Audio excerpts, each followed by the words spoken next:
નમસ્કાર મિત્રો, ગઈકાલે આપણે મનોવિજ્ઞાનની અંદર પ્રકરણ 4માં મોટું મગજ, મસ્તિષ્ક છાલ, સીમાવર્તી તંત્ર, મગજ સ્કંધ, નાનું મગજ વગેરે વિશે ભણી ગયા. હવે આજે આપણે મસ્તિષ્ક ખંડો વિશે જોશું. મસ્તિષ્ક ખંડો ચેતા મનોવૈજ્ઞાનિકો મસ્તિષ્ક છાલને સારી રીતે સમજવા માટે મસ્તિષ્ક છાલના વિભાગો પાડી મગજના ગોળાર્ધોને દર્શાવે છે. મસ્તિષ્ક છાલ પર એક ઊભી ખાંચ હોય છે, જેને રોલાલ્ટોની ખાંચ કહે છે. નીચેના ભાગમાં આવેલી ખાંચ સિલિવિયન્સની ખાંચ તરીકે ઓળખાય છે. આ ખાંચ વડે મસ્તિષ્ક 4 ભાગમાં વહેંચાય છે. આ 4 ભાગોને મગજના 4 ખંડો તરીકે ઓળખવામાં આવે છે. આ 4 ખંડોની રચના અને કાર્યમાં વૈવિધ્ય જોવા મળે છે.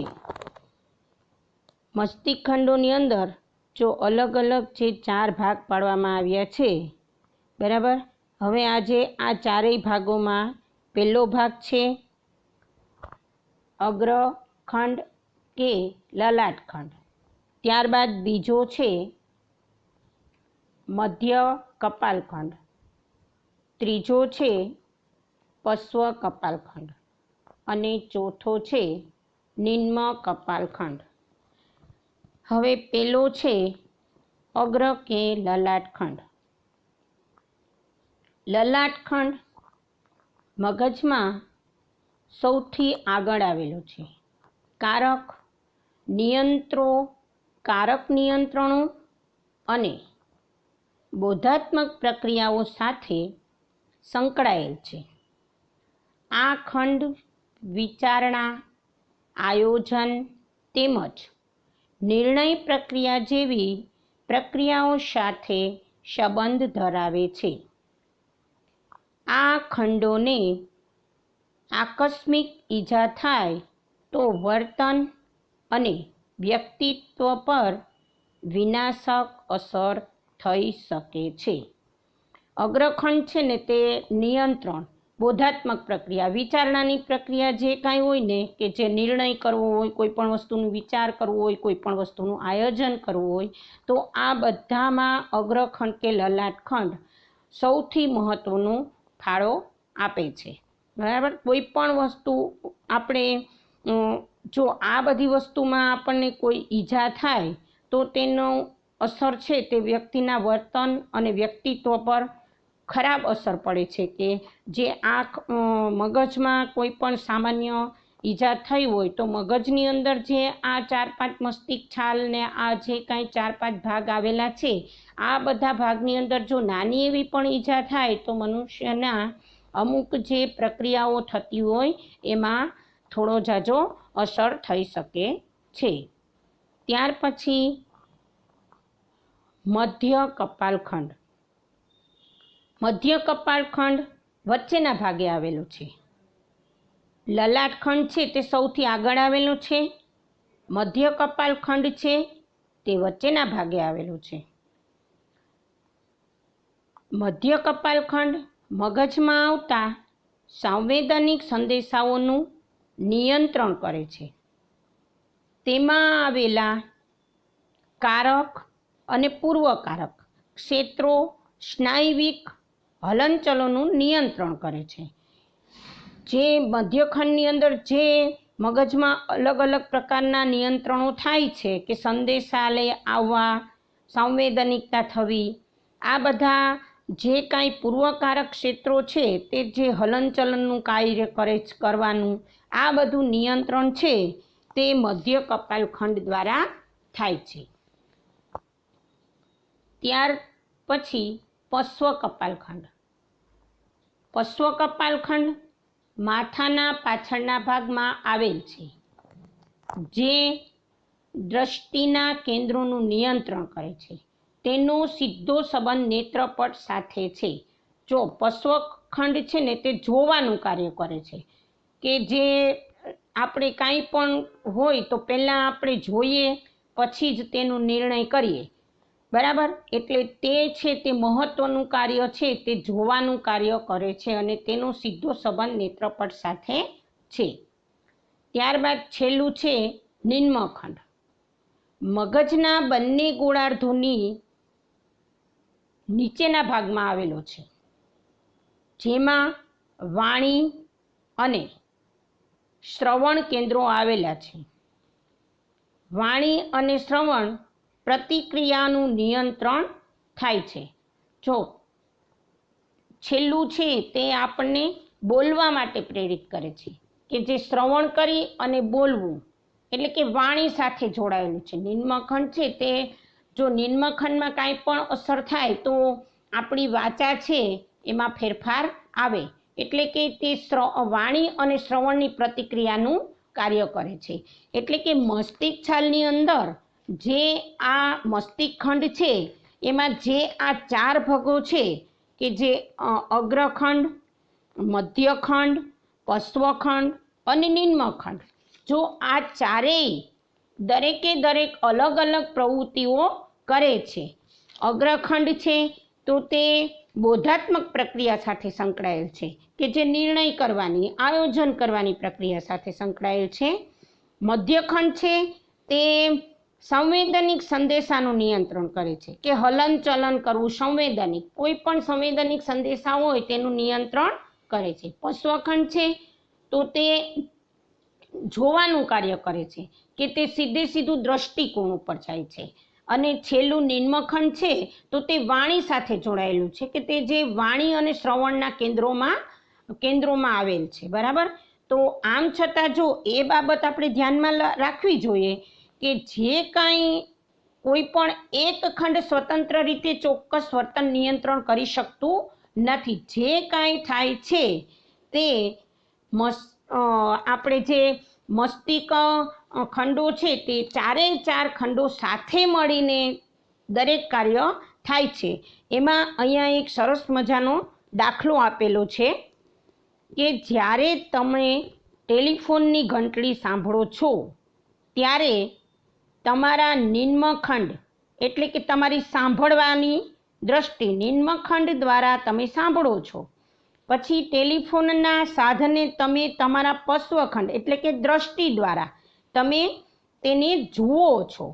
ટેલિફોનના રિસીવરને તમે મધ્યખંડ એટલે કે કારક કેન્દ્રો દ્વારા તમે એને ઉપાડો છો. અને સામેની વ્યક્તિની સાથે વાતચીતની પ્રક્રિયાનું સંકલન તમારા લલાટ ખંડમાં ઉદ્ભવે છે. બોધાત્મક રીતે આપણને ઉદ્ભવે છે કે સામેવાળી વ્યક્તિ સાથે આપણે કઈ રીતે વાત કરવી. એ બોધાત્મક દ્વારા એટલે કે વાતચીતની પ્રક્રિયાનું સંકલન તમારા લલાટ ખંડમાં ઉદ્ભવે છે. જટિલ વર્તન સાથે સુમેળ સાધવામાં મગજના ઘણા વિસ્તારો અલગ અલગ રીતે સંકળાયેલા હોય છે. ત્યાર પછી કરોડરજ્જુ. કરોડરજ્જુ આપણી ટચલી આંગળીના વ્યાસ જેટલી નળાકાર ચેતાતંતુઓની બનેલી હોય છે. પીઠના ભાગમાં રહેલા કરોડના મણકાઓના પોલાણમાંથી સીધી પસાર થાય છે. તે શરીરને મગજ સાથે સાંકળે છે. કરોડરજ્જુમાંથી ચેતાપ્રવાહોનું વહન થાય છે. તે શરીરના અવયવો તરફ મગજના સંદેશા લઈ જવાનું અને મગજમાંથી આવતા સંદેશો તે શરીરના અવયવો સુધી પહોંચાડવાનું કાર્ય કરે છે. કરોડરજ્જુને ઈજા થાય તો પગમાં કે હાથમાં લકવાની અસર થાય. લકવાના કિસ્સાઓની ગંભીરતા કરોડરજ્જુને કેટલી ઈજા થઈ તે બાબત ઉપર આધાર રાખે છે. જો આપણી અમુક જ્ઞાનેન્દ્રિયો દ્વારા જે ગ્રાહ્ય થકી માહિતીને મગજ સુધી પહોંચાડે છે, કોણ પહોંચાડે છે તો કે કરોડરજ્જુ દ્વારા તે કાર્ય સિદ્ધ બને છે. અને મગજ અને પરિધ્વર્તી ચેતાતંત્ર વચ્ચેના સંદેશાનું જે કાંઈ સંકલન કરી અને જે કાંઈ સ્નાયુઓ, ગ્રંથિઓ તથા શરીરના અન્ય ભાગો સુધી પહોંચાડવાનું કામ કરોડરજ્જુ, મગજ અને શરીરના વિવિધ અવયવો વચ્ચે સંદેશાનું વાહન માર્ગ તરીકે આપણે એને ઓળખાવીએ છીએ, કારણ કે તે વહન માર્ગ તરીકે કાર્ય કરે છે. આપણા શરીરના કોઈ પણ ભાગમાં, દાખલા તરીકે કરોડરજ્જુ ચેતાઓની ઈજા થાય તો પગમાં કે હાથમાં લકવા થવાની અસર થાય. હવે પગમાં કે હાથમાં જો લકવા થાય તો તેની સીધી અસર કરોડરજ્જુ ઉપર થાય છે, અને તે કરોડરજ્જુમાં જો કાંઈ પણ તકલીફ થાય એના દ્વારા આપણા હાથ પગમાં ઈજાઓ થઈ હોય એ ખ્યાલ આવે છે. અને એ તપાસ કરવા માટે આપણે જોવું પડે કે કરોડરજ્જુની અંદર કે તપાસ કરવી પડે સોનોગ્રાફી દ્વારા, અથવા તો કોઈ પણ ફોટા પાડીને કે ગમે તેમ, કે હાથ પગમાં ઈજા થઈ છે કે હાથ પગની અંદર લકવાની અસર થઈ છે તો કરોડરજ્જુના કયા ભાગની અંદર વધારે પડતી ઈજા થઈ છે જેના દ્વારા હાથ પગની અંદર ઈજા થઈ છે. હવે પરિધ્વર્તી ચેતાતંત્ર.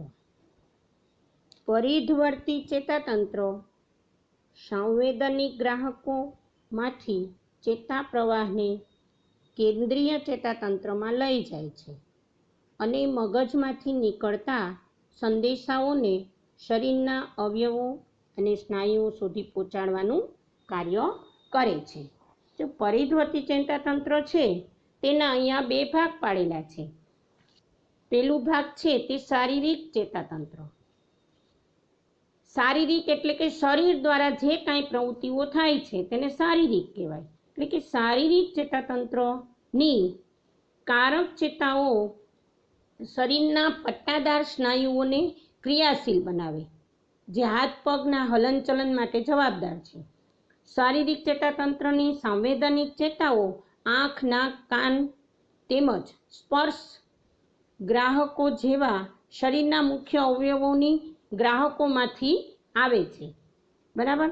એટલે કે અહીંયા એક સરસ મજાનો દાખલો આપ્યો છે કે તમારે બસ પકડવી છે. મગજ બસ સ્ટેશન તરફ ચાલવા માટે પગના સ્નાયુઓને સંદેશો મોકલે એટલે પગ દોડશે. જ્યારે બસ સ્ટેન્ડ તરફ ચાલવા તમે ઉત્કૃષ્ટ થશો એમ, ત્યાર પછી બસ સ્ટેન્ડ પર આવેલી બસ જોશો એટલે કે તમે જોવાનું કાર્ય કરશો. પછી બસને જવા દેવી નથી, તેથી તમે બસ તરફ પકડવા માટે દોડવાનું નક્કી કરશો. મગજ પગના સ્નાયુઓને દોડવા માટે સંદેશો મોકલશે. યોગ્ય પ્રતિક્રિયા માટે શારીરિક તંત્રના સ્નાયુઓ હલનચલનનો મગજના સંદેશાને પ્રતિપુષ્ટિ આપશે અને યોગ્ય પ્રતિક્રિયા થશે. ક્રિયા પૂરી થાય ત્યાં સુધી મગજ દ્વારા પગના સ્નાયુઓને સંદેશો મોકલવાનું ચાલુ રહેશે. જ્યાં સુધી આપણે તે વસ્તુમાં સફળ ન થઈએ ત્યાં સુધી શારીરિક તો ચાલે જ છે, પણ મગજ પણ એટલું જ કાર્ય કરે છે. એટલે કે શારીરિક ચેતાતંત્ર એટલે કે મગજ દ્વારા આપણને જે કાંઈ સંદેશાઓ આવે છે એ સંદેશાઓ આપણે શરીરને, હાથ પગને અને કહીએ છીએ કે ભાઈ હવે તું દોડ, હવે તું ચાલ, તારે આ બસ પકડવાની છે. બરાબર? એટલે કે શારીરિક ચેતાતંત્ર છે તે પરિધ્વર્તી ચેતાતંત્રની અંદર શારીરિક ચેતાતંત્ર પણ મહત્વનો ભાગ ભજવે છે. ત્યારબાદ સ્વયં સંચાલિત ચેતાતંત્ર. સ્વયં સંચાલિત ચેતાતંત્ર પરિધ્વર્તી ચેતાતંત્રનો બીજો મહત્વનો ભાગ છે કે જે સ્વયં પોતાની રીતે વ્યક્તિ નિંદ્રા અવસ્થામાંથી કે મૂર્છા અવસ્થામાં હોય ત્યારે પણ તે કાર્ય કરે છે. આ તંત્રની કામગીરી પણ વ્યક્તિની પોતાની મરજીથી ચાલતી નથી, તેથી તે અનિચ્છાવર્તી તંત્ર તરીકે પણ ઓળખાય છે. કે સ્વયં સંચાલિત ચેતાતંત્ર છે તે સ્વયં બધું કરે છે, પણ બધું જ પોતાની ઈચ્છાથી થતું હોય એવું જરૂરી નથી. એટલા માટે તેને અનિચ્છાવર્તી તંત્ર તરીકે પણ ઓળખવામાં આવે છે. અને સ્વયં સંચાલિત ચેતાતંત્ર ફેફસા, હૃદય, પાચન ક્રિયાના અવયવો, મૂત્રપિંડ તેમજ અંતઃસ્ત્રાવી ગ્રંથિઓ જેવા મહત્વના આંતરિક અવયવો સાથે જોડાયેલું છે. કે જે અલગ અલગ વિભાગોની સાથે અનિચ્છવર્તી તંત્ર તો છે જ, પણ સ્વયં સંચાલિત જે ફેફસા, હૃદય અને પાચન ક્રિયાઓના અવયવો જેવા અમુક અંતઃસ્ત્રાવી ગ્રંથિઓ જેવા મહત્વના આંતરિક અવયવો સાથે જોડાયેલ છે. અહીંયા સ્વયં સંચાલિત ચેતાતંત્રના બે ભાગ પડે છે. એમાં પેલું છે અનુકંપી તંત્ર અને બીજું છે પરાનુકંપી તંત્ર. જો અનુકંપી તંત્ર છે તે કટોકટીની પરિસ્થિતિમાં કે ઘટના, કોઈ પણ ઘટના એવી ઘટી હોય, બરાબર, એમ તો એનો સામનો કરવા માટે આપણને એ ઘટના થાય ત્યારે આપણે હેબતાઈ જઈએ અને શરીરમાં જે આપણને અનુકંપી ઉપડે છે એને અનુકંપી તંત્ર કહેવાય. કે જે કટોકટીની પરિસ્થિતિમાં કોઈ ઘટનાઓનો સામનો કરવાનો હોય ત્યારે અથવા મનોભાર પ્રત્યેની તાત્કાલિક પ્રતિક્રિયાઓને પહોંચી વળવાનું હોય ત્યારે અનુકંપી તંત્ર ઉપયોગી બને છે. અનુકંપી તંત્ર હૃદય, લાળ ગ્રંથિ, હોજરી, રક્તવાહિનીઓ વગેરે સાથે જોડાયેલ છે. તે ઉત્તેજનાની પરિસ્થિતિમાં હૃદયની ગતિ વધે છે, જેથી શરીરના અવયવોને વધારે પ્રમાણમાં લોહી મળતું થાય, જુદી જુદી કારક પ્રતિક્રિયાઓને પહોંચી વળવા અંતઃસ્ત્રાવી ગ્રંથિ ઉદ્દીપ્ત થાય. આવા શારીરિક ફેરફારોને તાત્કાલિક શક્તિ પૂરી પાડે છે અને સ્થિતિમાં અલગ અલગ જે શારીરિક ફેરફારો તાત્કાલિક શક્તિ પૂરી પાડે છે. આ રીતે ભયજનક કટોકટીની પરિસ્થિતિમાં સામનો કરવામાં અનુકંપી તંત્ર મહત્વનું છે. ત્યાર પછી પરાનુકંપી તંત્ર. હવે પરાનુકંપી તંત્ર છે તે અનુકંપી તંત્રનું વિરુદ્ધમાં છે. એમ કે અનુકંપી તંત્ર દ્વારા ઉત્તેજિત હૃદયના ધબકારા, શ્વાસોશ્વાસ તેમજ રક્તવાહિની જેવી ક્રિયાઓને પરાનુકંપી તંત્ર સામાન્ય બનાવે છે. આમ બંને તંત્રો એકબીજાની વિરુદ્ધ પરંતુ એકબીજાના પૂરક તરીકેનું કાર્ય કરે છે, કે જે પરિણામે સમતુલાની પરિસ્થિતિ જળવાઈ રહે અને આપણું રોજિંદુ જીવન નિયમિત રીતે ચાલી શકે. બરાબર, એટલે કે બંને તંત્રો એકબીજાની વિરુદ્ધ કાર્ય કરે છે. તેથી એકંદરે શરીરને સમતુલાની પરિસ્થિતિ જાળવવી સહેલી પડે છે. પરાનુકંપી તંત્રના કાર્યને લીધે પાચન, રુધિરાભિસરણ, હૃદયના ધબકારા, શ્વાસોશ્વાસની વગેરે શરીરની મહત્વની ક્રિયા નિયમિત રીતે ચાલે છે. આમ આપણું રોજિંદુ જીવન બંને કાર્યો અનુકંપી તંત્ર અને પરાનુકંપી તંત્રો બે એકબીજાના પૂરક છે. તેથી આપણું રોજિંદુ જીવન નિયમિત રીતે ચાલે છે. ત્યારબાદ અંતઃસ્ત્રાવી ગ્રંથિઓ અને તેના પ્રકારો. જો અંતઃસ્ત્રાવી ગ્રંથિ તંત્રો નલિકા રહિત ગ્રંથિઓનું બનેલું છે. આ ગ્રંથિમાંથી રાસાયણિક દ્રવો સ્ત્રવે છે, જેને રસશાસ્ત્રો કહેવામાં આવે છે, જે સીધા લોહીમાં ભળે છે. રુધિરાભિસરણ તંત્ર અંતઃસ્ત્રાવી ગ્રંથિઓના રસસ્રાવોને શરીરના જુદા જુદા અવયવો અને તંત્રોને પહોંચાડે છે. સ્વયં સંચાલિત ચેતાતંત્રની ક્રિયાઓ દ્વારા અંતઃસ્ત્રાવી ગ્રંથિઓનું નિયમન થાય છે. જો માનવ શરીરનું નિયંત્રણ માત્ર ચેતાતંત્ર દ્વારા જ નથી થતું, પરંતુ તેમાં અંતઃસ્ત્રાવી ગ્રંથિઓનું પણ વિશેષ યોગદાન હોય છે. બરાબર, અંતઃસ્ત્રાવી ગ્રંથિઓ હાઇપોથેલેમસના સંયોજનનું કાર્ય કરે છે, સંયોજનથી કરે છે. એટલે કે શરીરમાં અંતઃસ્ત્રાવી ગ્રંથિઓ રસસ્રાવોની સંયુક્ત અસર થાય. આ અસરો ચયાપાચનની ક્રિયા, ઉત્સેચકોનો કાર્ય, અન્ય રસાયણો તેમજ ચેતાતંત્ર પર થાય છે. વ્યક્તિના વર્તન, વૃદ્ધિ તેમજ માનસિક વિકાસ પર અંતઃસ્ત્રાવી ગ્રંથિઓની અસર થાય છે.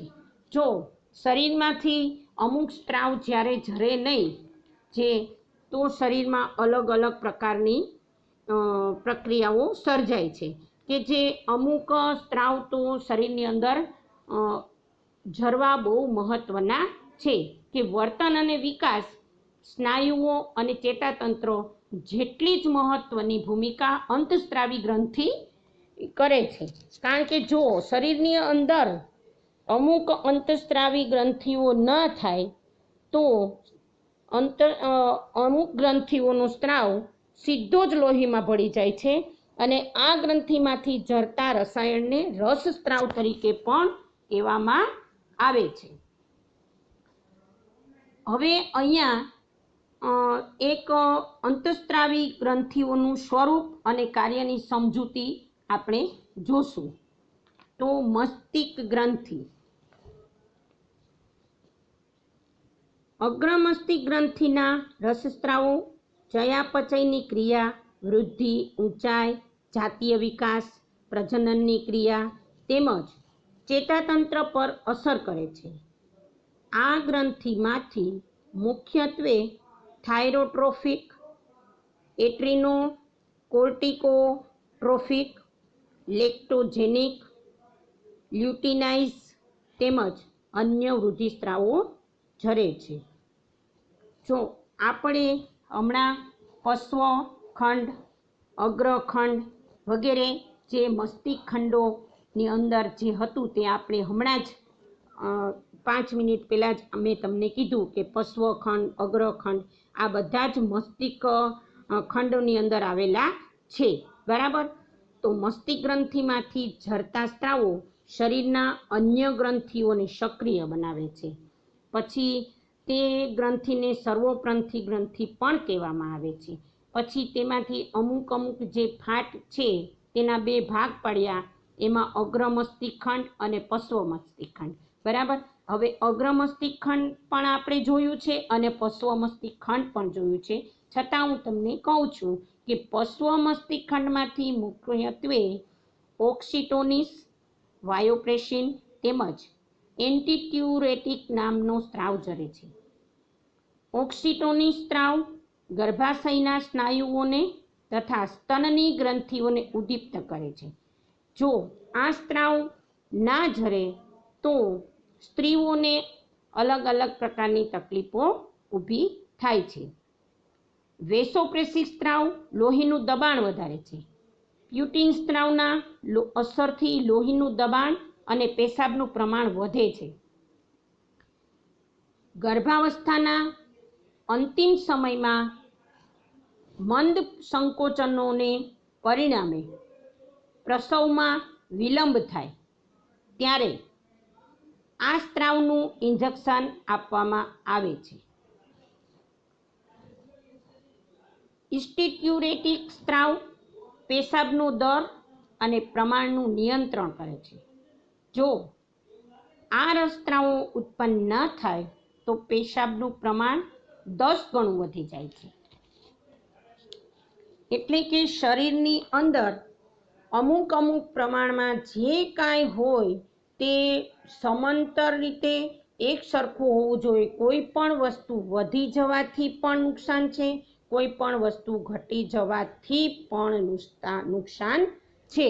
એટલે કે અંતઃસ્ત્રાવી ગ્રંથિઓના પ્રકારોમાં મસ્તિષ્ક ખંડની અંદર જે કાંઈ આપણે જાતીય રીતે જોતા ઊંચાઈ અને વૃદ્ધિ, આ બધી જ પ્રજનનની ક્રિયા છે તે ચેતાતંત્ર પર અસર કરે છે અને આવી ગ્રંથિમાંથી અલગ અલગ પ્રકારના જે અંતઃસ્ત્રાવો ઝરે છે તેના દ્વારા આપણા શરીરના અમુક ભાગોનો વિકાસ થાય છે. હવે ત્યાર પછી કંઠગ્રંથિ.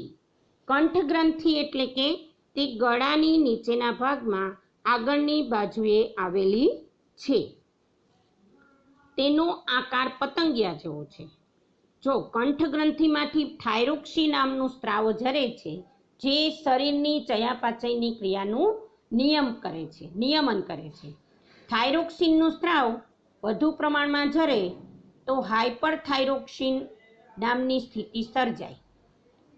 આ સ્થિતિનો ભોગ બનેલ વ્યક્તિ અતિ ક્રિયાશીલ બને છે અને વધુ પડતી તાણ અનુભવે છે. આવી વ્યક્તિનું વજન ઓછું થાય અને કદમાં પાતળી થાય. આથી ઉલટું, જો થાઇરોક્સિનનું પ્રમાણ ઘટી જાય તો હાઇપોથાઇરોઇડિઝમ અલ્પસ્રાવ નામની પરિસ્થિતિ સર્જાય. આ સ્થિતિનો ભોગ બનનાર વ્યક્તિ વધારે થાક અનુભવે અને આળસુ પણ બની જાય છે, તેમજ શરીર સ્થૂળ બની જાય છે. એ જીવનના પ્રારંભિક વર્ષોમાં આ સ્ત્રાવ ઘટી જાય તો બાળકનું કદ વધતું નથી. તેમાં વામનીયતાની દ્રષ્ટિ અનિષ્ટ સ્થિતિ કહે છે અને ઠીંગણા કદની સાથે બાળક બુદ્ધિ વિકાસમાં પણ મંદ રહે છે. હવે જે થાઇરોક્સિન સ્ત્રાવ જે ઝરે છે તે જો વધારે પડતો ઝરે તો પણ શરીરને નુકસાન કરે છે અને ઓછો ઝરે તો પણ શરીરને નુકસાન કરે છે. એટલે કે કંઠ ગ્રંથિ છે તે એક શરીર સાથે મસ્તિષ્ક ખંડ સાથે જોડાયેલી છે. એટલે કે તેમાં જે કાંઈ શરીરની અંદર જે કાંઈ વસ્તુ બને છે તેની અંદર કંઠ ગ્રંથિ પણ મહત્વનો ભાગ ભજવે છે. એડ્રિનલ ગ્રંથિ શરીરના નીચેના ભાગમાં બંને મૂત્રપિંડોની સહેજ ઉપરની બાજુએ આ ગ્રંથિ આવેલી છે. આ એડ્રિનલ ગ્રંથિના બે ભાગ છે, એડ્રિનલ કોર્ટેક્સ અને એડ્રિનલ મેડ્યુલા. આ ગ્રંથિમાંથી એપિનેફ્રાઇન અને નોરએપિનેફ્રાઇન નામના રસસ્રાવ છવે. આ રસસ્રાવો સંકટ સમયનો સામનો કરવા શરીરના અવયવોને લોહી પૂરું પાડી શરીરની શક્તિમાં વધારો કરે છે. લોહીમાં ખાંડનું પ્રમાણ વધારે છે. હૃદયમાં ધબકારા ઝડપી આવે. આવેગ સમયે અનુકંપી તંત્રના કાર્યમાં આ રસસ્રાવો મદદરૂપ બને. આ ગ્રંથિના રસસ્રાવો ઘટી જાય તો વ્યક્તિ થાકી જાય, નિરુત્સાહી બની જાય તેમજ સ્વભાવ ચીડિયો બની જાય છે. એટલે કે શરીરની અંદર જો આ વસ્તુ રસસ્રાવો છે તેનું પ્રમાણ ઓછું થવાથી અને વધારે થવાથી, ન ઓછું પણ થવું જોઈએ ન વધારે પણ થવું જોઈએ. એટલે કે આ ગ્રંથિના રસસ્રાવો ઘટી જાય તો વ્યક્તિ છે એ થાક અનુભવે, એટલે પોતે ચીડિયો થઈ જાય છે. એટલા માટે શરીરમાં એડ્રિનલ ગ્રંથિ પણ જરૂરી છે. ત્યારબાદ સ્વાદુપિંડ નાના આંતરડા અને જઠરની વચ્ચેના વળાંકમાં આવેલ છે. સ્વાદુપિંડ શરીરના ઇન્સ્યુલિન ઉત્પન્ન કરે. ઇન્સ્યુલિન અને ગ્લુકાગોન નામના સ્ત્રાવો દ્વારા સ્વાદુપિંડ લોહીમાં શર્કરાના પ્રમાણનું નિયંત્રણ કરે. સ્વાદુપિંડમાંથી પાચન સ્ત્રાવો પણ સ્રવે છે.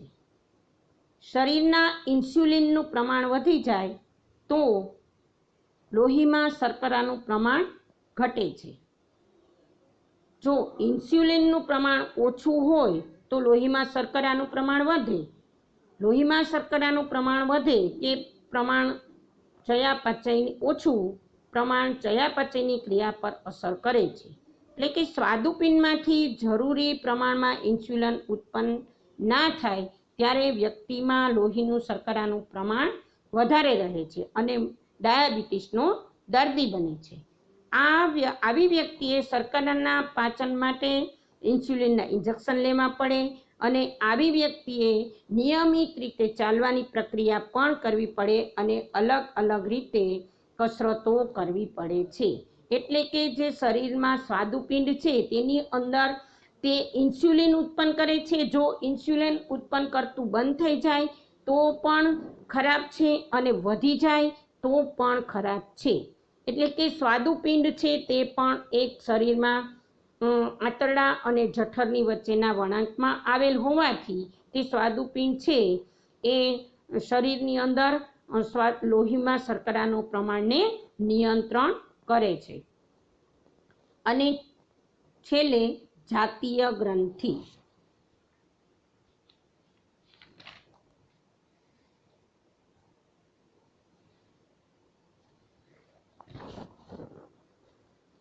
પુરુષમાં શુક્રપિંડ અને સ્ત્રીઓમાં બીજાશય નામની જાતીય ગ્રંથિ આવેલી છે.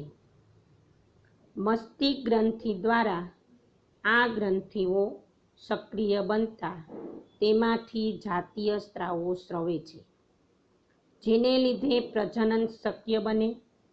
પુરુષ અને સ્ત્રીઓમાં જોવા મળતા ગૌણ જાતીય લક્ષણો માટે આ ગ્રંથિઓના સ્ત્રાવો મહત્વની ભૂમિકા ભજવે છે.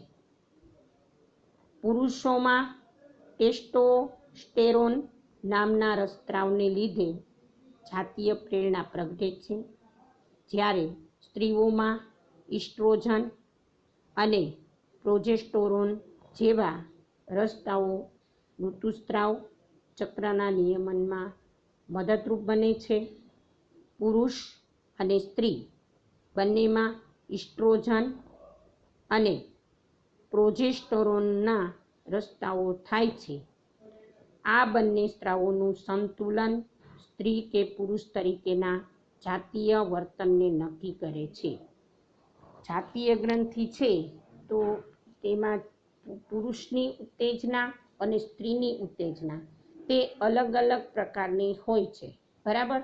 જો અમુક સમયે અમુક ગ્રંથિઓના સ્ત્રાવો છે તે મહત્વની ભૂમિકાઓ ભજવે છે અને આ રસસ્રાવ દ્વારા જાતીય પ્રેરણા અલગ અલગ રીતે પ્રગટે છે. એટલે કે આજે આ વર્તનના જૈવિક પ્રકારની અંદર આજે આપણો આ ચોથો પાઠ અહીંયા પૂર્ણ થાય છે અને તેની અંદર આવેલા શરીરના એક એક અવયવો વિશે આપણે બરાબર રીતે સમજૂતી મેળવી લીધી છે અને બધું એકો એક અંગ છે તે શરીરની સાથે જૈવિક વર્તનની અંદર એકો એક શરીરના અંગ છે, અંગ ઉપાંગો તે શરીરના એકો એક અંગ ઉપાંગો બહુ મહત્વના છે. Thank you.